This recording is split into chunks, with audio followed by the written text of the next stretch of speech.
Do I need new photography gear? My common sense check that says probably not. Hi and welcome to episode 132 of the Photography Explained podcast. I'm your host Rick, and in each episode I will try to explain one photographic thing to you in plain English in less than 10 minutes-ish without the irrelevant details. What I tell you is based on my lifetime of photographic experience and not Google. No, definitely no Google in this episode.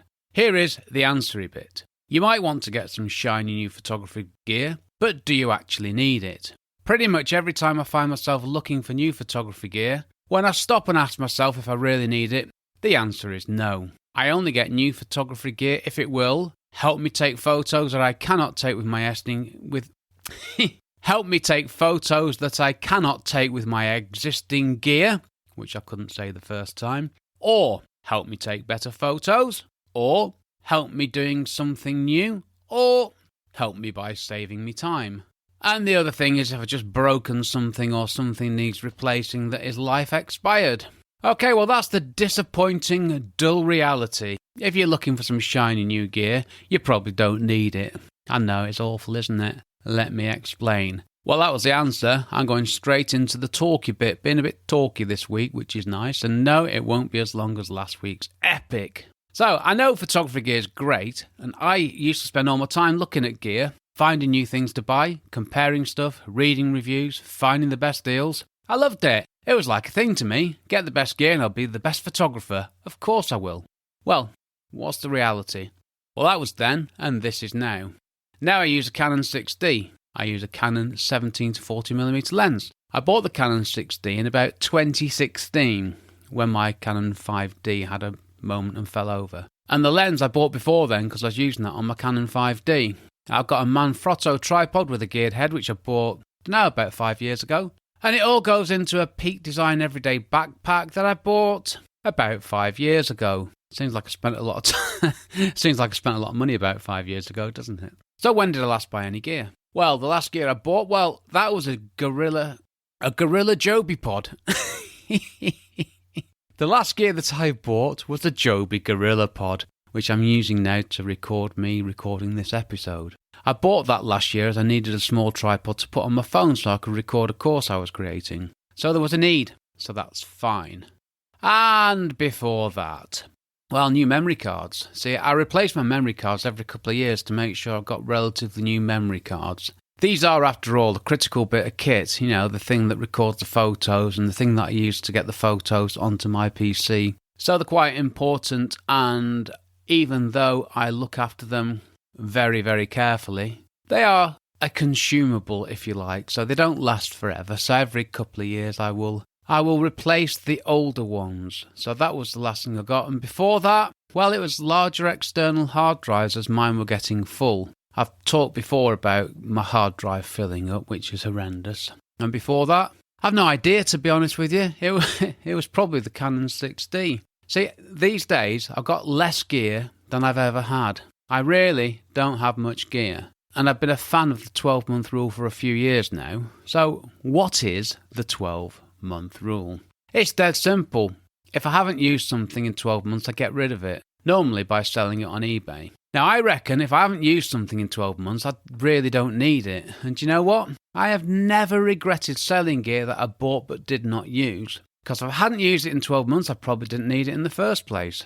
So my only regret there was buying stuff in the first place.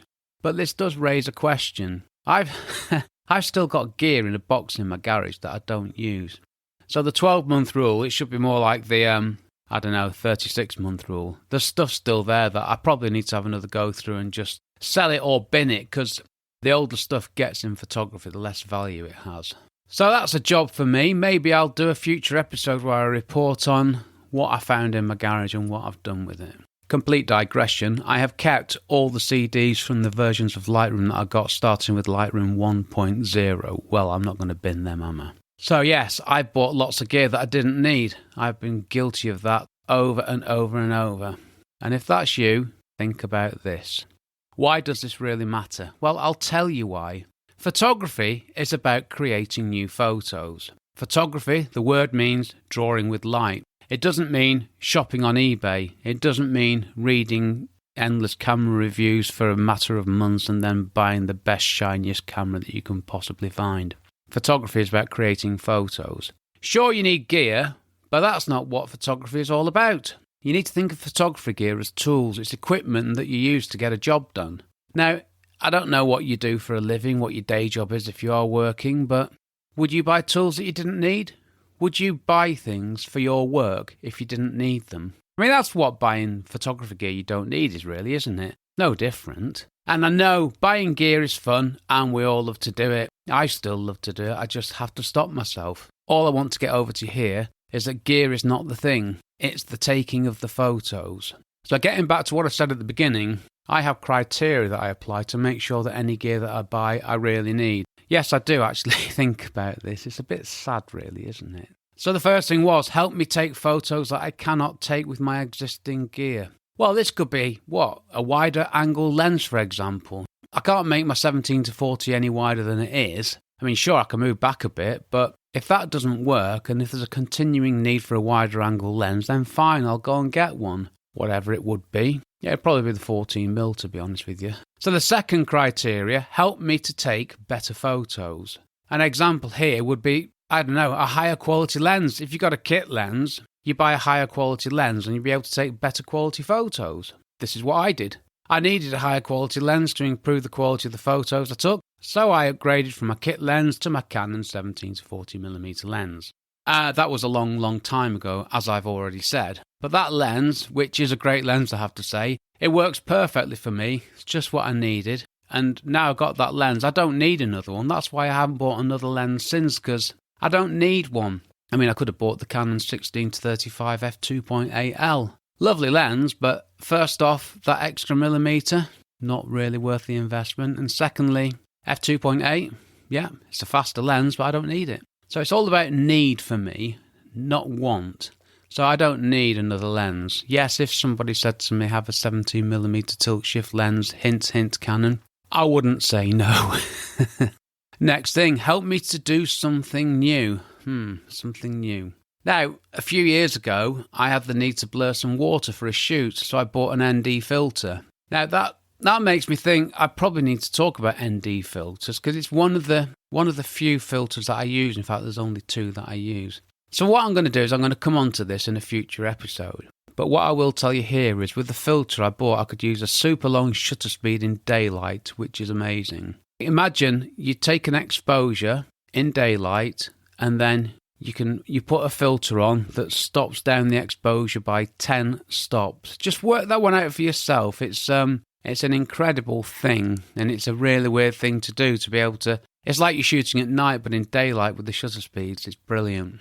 And I use that quite a bit. Well, I say use it quite a bit. There are certain situations where I'll always use that filter, and it flattens water, which is something I absolutely love doing. So the next criteria, help me by saving me time. A great example of this is the Manfrotto... Oh, I always forget the name of it now. It's a Manfrotto X Pro geared head, which obviously goes on my tripod. Now, this saves me time because it allows me to get the horizontals right and then the verticals right when I'm photographing a building, which is what I do. So I'm getting this stuff right in camera, which means that I'm taking a better photo and the composition will be better as well. And the further bonus is it saves me time when I'm editing the photos. Not only taking the photos, but editing the photos too, because it's one thing less I have to do. And anything that saves me time has a value.